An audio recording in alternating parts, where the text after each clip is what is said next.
Abhi, the hearing is on. Our side is still arguing. I have completed my arguments. Mr. Singh is continuing with his arguments. We have raised arguments on democratic principles not being followed within the organization. We have laid down the tests according to us which should be followed to decide who represents the party. According to us, our faction represents the real party in the matter and is representative of the vast majority in the party, and the various legal issues have been gone into. And we have also explained how, according to us, the principles of various bodies being represented by elected representatives, national conventions being held in terms of the spirit of the constitution have not been done. And our case is that we ought to be recognized as the representative faction and the real party, the NCP. आधार पर चुनाव आयोग का फैसला होना चाहिए आपको लगता है legislative? देखिए, उसकी लॉ सादिक अली से लेके सुप्रीम कोर्ट की जजमेंट्स तक कई ग्राउंड्स पे ले डाउन करी गई है. लेजिस्लेटिव असेंबली का टेस्ट है, ऑर्गेनाइजेशनल मेजॉरिटी का टेस्ट है, कॉन्स्टिट्यूशन ऑफ द पार्टी का टेस्ट है. उन सब पे बहस हो रही है. हम अपनी दलीलें रखेंगे, दूसरी साइड अपनी दलील रखेगी और उसके बाद इलेक्शन कमीशन डिसाइड करेगी कौन सा टेस्ट अपेयर करना चाहिए. अपॉइंटमेंट ही इलीगल है?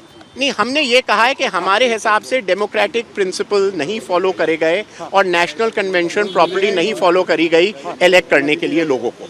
एंड इसलिए जो भी कन्वेंशन और अपॉइंटमेंट्स हुई हैं वो करेक्ट तरीके से नहीं हुई हैं जो 2022 में कन्वेंशन और अपॉइंटमेंट. आपके एफिडेविट के बारे में क्या बताएंगे सर? कौन से वाला एफिडेविट? जो एफिडेविट हमारे एफिडेविट, हमारे लोग हैं, उन्होंने सही एफिडेविट दिए. हमारे 1 लाख एफिडेविट हैं, दूसरे साइड के कम 40,000 से भी ज्यादा नहीं है. और हमारा ये कहना है कि we represent the overwhelming majority in the party. अपन बातों नहीं, अभी चल रहा है. मिस्टर सिंह अभी बहस कर रहा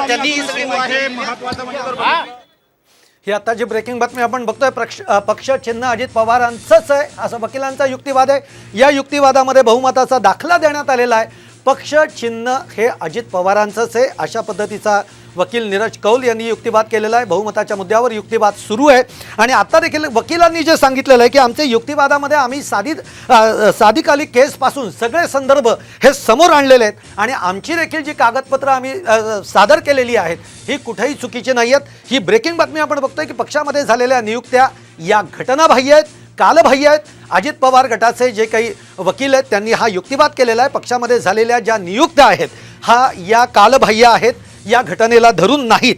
म्हणजेच त्यांच्या मुद्द्यानुसार पक्षांतर्गत जे काही कारभार झालेला आहे तो लोकशाही पद्धतीनं कारभार झालेला नाही अशा पद्धतीचा युक्तिवाद याच्यातनं करण्यात आलेला आहे. आपल्याबरोबर प्रमोद सुद्धा जो आपले प्रतिनिधी आहेतच. प्रमोद, आता त्यांचे वकील सुद्धा म्हणालेले आहेत की जो युक्तिवाद आहे या युक्तिवादामध्ये सादिक अली केसपासून अनेक संदर्भ दिले गेलेले आहेत. आम्ही जी कागदपत्र सादर केलेली आहेत तीही कुठे चुकीची नाही आहेत आणि या नियुक्त्या ज्या आहेत ज्याच्यामध्ये शरद पवारांची देखील राष्ट्रीय अध्यक्ष म्हणून जी काही नियुक्ती आहे ही घटनेला धरून नाही अशा पद्धतीचं त्यांनी